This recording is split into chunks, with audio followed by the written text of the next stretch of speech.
Hola, buenas tardes. Debemos continuar con el estudio de los atributos de la personalidad y pasamos a ver la última parte de domicilio. Empezamos con el domicilio real o de hecho, ¿no es cierto? Como toda persona tiene un domicilio de origen que es legal, no se debe estudiar cómo se forma el domicilio real o de hecho, sino que cuando la forma de cambiar el domicilio de las personas. Y se va a cambiar cuando concurran en otra sección o en otra comuna los requisitos de residencia y ánimo de permanecer. La prueba de la residencia es fácil. La prueba del ánimo de permanecer en este lugar no lo es. Se desechó la idea de una declaración expresa. Lo que acude el legislador es establecer presunciones positivas y negativas de el ánimo de permanecer en un lugar determinado. Las positivas están en el artículo 62 y 64 y las negativas en el 63 y 65.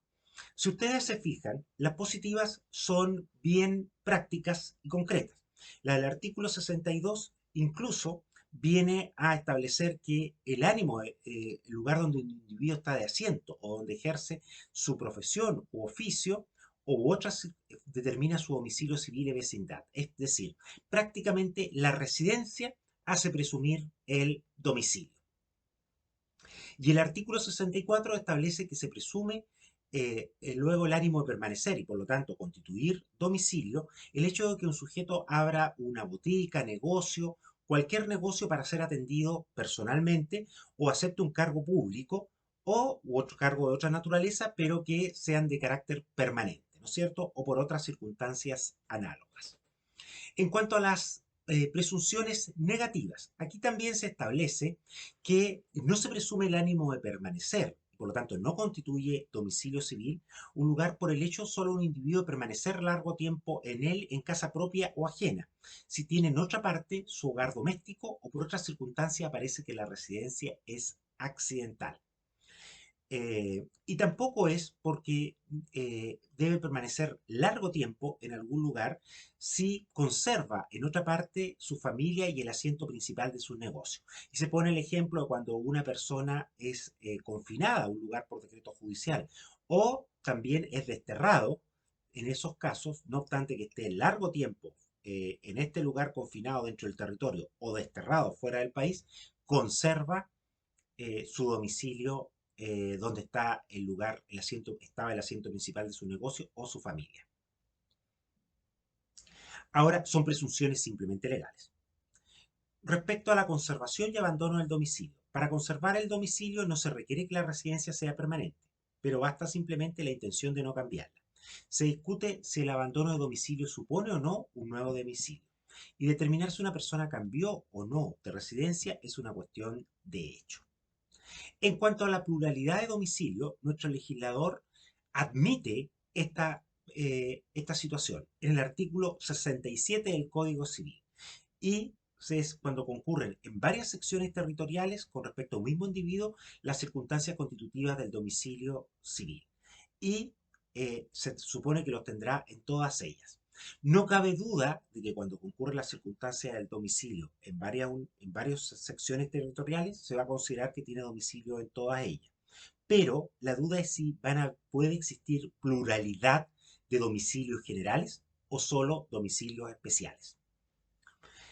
Bien, en cuanto a los domicilios especiales, es decir, a los domicilios que se refieren para el ejercicio de ciertos derechos o relaciones jurídicas determinadas, pueden haber domicilio especial de carácter convencional y legal. Por lo tanto, el domicilio legal puede ser especial o general. Ya vimos los generales, veamos los especiales. Está el del artículo 70 del Código Civil, el llamado domicilio parroquial, que perdió importancia y lo mismo se dice del domicilio provincial, que es puramente teórico.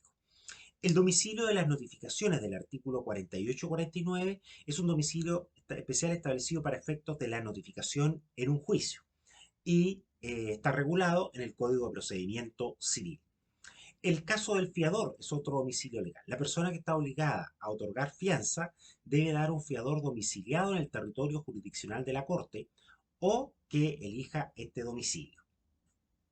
En cuanto al domicilio convencional, la ley permite que en un contrato las partes puedan fijar un domicilio especial para los derechos y obligaciones que emanan de este contrato. Es esencial que el domicilio elegido sea aceptado por ambas partes. eh, y se establece si puede ser tácito o debe ser expreso.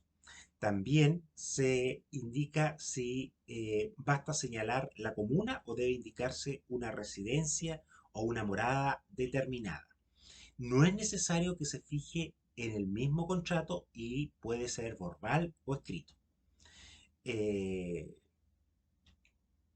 A veces se elige un domicilio real y este domicilio después subsiste como domicilio convencional cuando la persona, cuando deja de ser real porque la persona cambia de domicilio. Eh, También el simple hecho de indicar un lugar para el pago no significa que se constituye un domicilio eh, convencional. Todo domicilio convencional es especial, vale solo para los efectos del contrato, y en él deben realizarse todos los actos extrajudiciales y extrajudiciales que emanan del contrato, entre estos la prórroga de competencia. Si se ha señalado sin indicar casa precisa, se discute si la notificación de la demanda debe hacerse en el domicilio convencional o en el domicilio real. También se plantea el problema en cuanto a la competencia para declarar la nulidad del contrato. ¿Puede utilizarse el domicilio convencional fijado en el contrato si lo que queremos precisamente es declarar la nulidad de este contrato? La discusión y las respuestas están en el texto. Los efectos del domicilio convencional sí se suspenden en caso de un procedimiento concursal, anterior quiebra. Y la duración del domicilio convencional dura hasta precisamente que se ejerzan todos los derechos y obligaciones propios de este contrato. Bien, eso es todo sobre domicilio convencional y con esto damos por terminado la clase, los atributos de las personas naturales y continuaremos en la próxima clase con las personas jurídicas. Que estén bien.